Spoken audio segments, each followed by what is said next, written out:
Partido da Causa Operária, não é? É. Pô, me conta um pouco aí de como é que aconteceu essa legalização nos anos 90 aí. Essa história é interessante. Nós decidimos, em 1980, por aí, entrar no PT. Estava sendo fundado. Né? Foi uma oportunidade de construir um partido grande. Então, a gente deveria entrar e lutar pelas nossas ideias, ver se o partido ia por um rumo que a gente concordasse. Aí nós tivemos muita briga aí dentro, né? Muita mesmo. Uma briga no sentido de ideias. Briga de ideias, exatamente. O que eram as brigas do momento naquela época? Tinha muita coisa. Por exemplo, num primeiro momento, o pessoal queria colocar para dentro do partido os políticos tradicionais. Entendi. Né? Então, a gente levou uma luta para impedir isso daí, foi relativamente bem sucedida. Né? A gente achava que o partido deveria ser um partido realmente de trabalhadores, onde o trabalhador tivesse o poder de decisão. Né? Aí nós não fomos tão bem sucedidos, porque se você olha o PT hoje, você vai ver que ele é dominado por uns engravatados, não é pelos operários da fábrica, nada. Nós propunhamos que o partido fosse formado a partir de assembleias sindicais, no ABC, por exemplo, tudo. A direção do PT, que é mais ou menos a mesma de hoje, rejeitou. Não? Uma parte está no PSOL agora. Nós discutimos o programa, né? Também teve muita divergência. Eles não queriam colocar o problema do socialismo no programa, não queriam colocar o governo dos trabalhadores, não colocaram no primeiro programa. Então, nós tivemos todas essas divergências. E coisas práticas, por exemplo, na primeira eleição, nós nos opusemos a que cada candidato tivesse um fundo eleitoral próprio. Nós falamos, isso aí beneficia quem tem dinheiro. Se você é um pobre coitado lá, como é que você vai? O partido teria que distribuir o dinheiro equitativamente entre todos os integrantes. Então, nós tivemos várias dessas coisas, né? Várias mesmo. E aí, a nossa briga com o pessoal que dirige o PT hoje, Lula, Zé Dirceu, etc., chegou num ponto na eleição de 89, né? Onde o Lula teve como vice um cidadão que era senador do PMDB depois do PSDB. Nós nos opusemos a isso. E aí eles fizeram uma coisa muito estranha na época, que era o seguinte, falaram, nós vamos agora regulamentar as tendências internas do PT. Quer dizer, depois de 10 anos que o partido já existia, e eles falaram o seguinte, só que tem uma coisa, a tendência causa operária não vai ser regulamentada. Aí nos excluíram, aí teve todo um... Mas teve uma justificativa plausível para isso ou era só um jogo de poder? Eles disseram que eles usavam uma expressão que era o seguinte, que nós éramos, na verdade, tínhamos duas camisetas, a do PT e de um outro partido que seríamos nós. Mas o PT era assim. O PT era uma federação de grupos. Era ilegítimo alegar isso daí depois de 10 anos. Né? Alguém queria dominar o PT, né? Alguém queria ser o comandante do PT naquela época. Eles queriam isso. Centralizar o poder eu acho que mais eles queriam impor uma determinada linha de conduta política, que é o que acabou vigorando. Você vê que o PT, depois da primeira eleição, ele foi ampliando o leque de alianças, foi se juntando com todos os partidos tradicionais, eles queriam ir por aí. E era uma pressão muito grande, porque, lógico, tinha muita gente que queria usar o partido como um trampolim. Não acho que os dirigentes que eram militantes do movimento, Lula, Zé Dirceu, tivesse a ideia de usar o partido como trampolim, mas eles queriam chegar a governar e eles achavam que o único meio era, né, se abraçar com tudo que havia na política nacional. Talvez eles não estivessem errados, né? Só que eles talvez também não estivessem preparados o que significaria para o próprio partido. Na minha cabeça, meio que abandonar os seus próprios princípios para obter outros resultados. Pelo que você está falando, assim, é isso que eu estou entendendo. Vamos lá, eu nasci acreditando, que nem o Flow, nasci acreditando na liberdade. Vamos conversar com a galera aqui, vamos deixar todo mundo falar. E, sei lá, chega um momento que a gente começa a se vender e para ganhar dinheiro e alçar voos maiores, a gente abandona a nossa premissa tipo, inicial. o iFood não deixou a gente trazer tal convidado. Tá ligado? Eles fizeram um compromisso, né, de ser um partido que dizia que ia mudar tudo e se entender com as pessoas que queriam conservar tudo como estava. Foi uma escolha pragmática dos dirigentes do PT.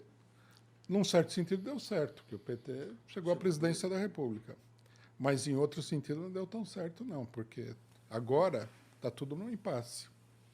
O PT é um partido com grande dificuldade de mobilização. Vocês viram, né? O impeachment da Dilma, a reação do PT foi muito fraca.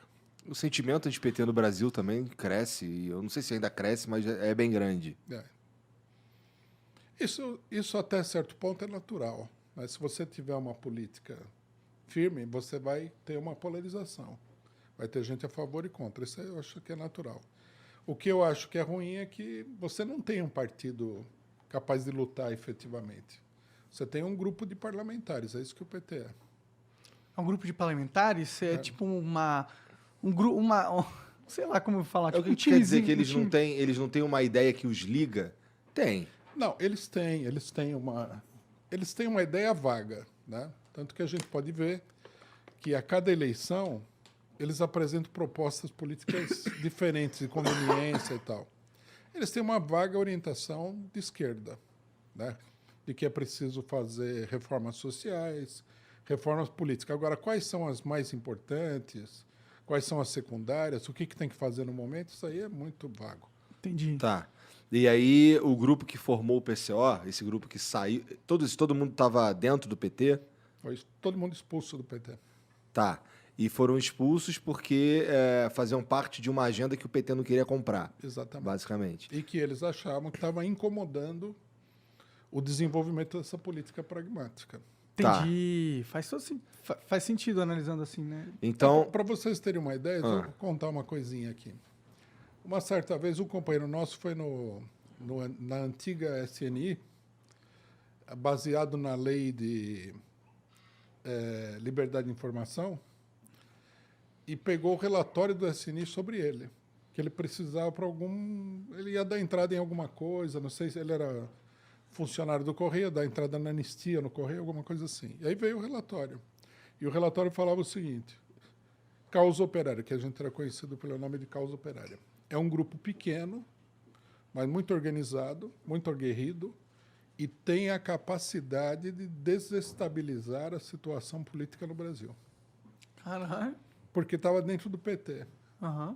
Quer dizer, você é um grupo pequeno, mas você está dentro de um partido grande. Uhum. Então você pode influenciar. E eu acho que daí que surgiu o problema. A gente não podia ficar mais no PT. Pode crer.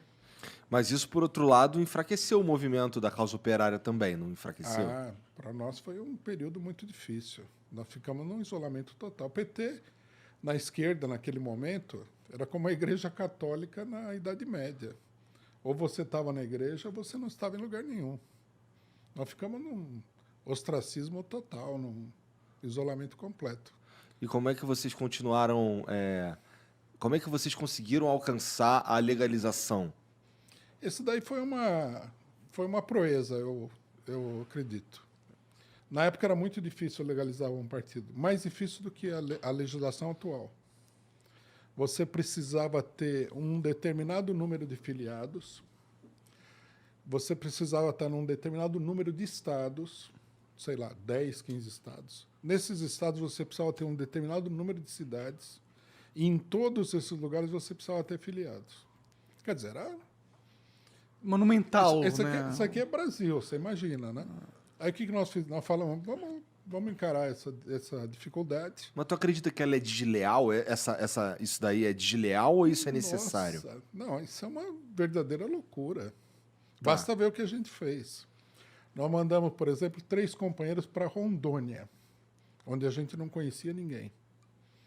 Aí os companheiros chegaram lá, alugaram um quarto de hotel, e no dia seguinte foram na cidade, batiam na porta e falavam, nós estamos legalizando um partido. Você imagina esse trabalho?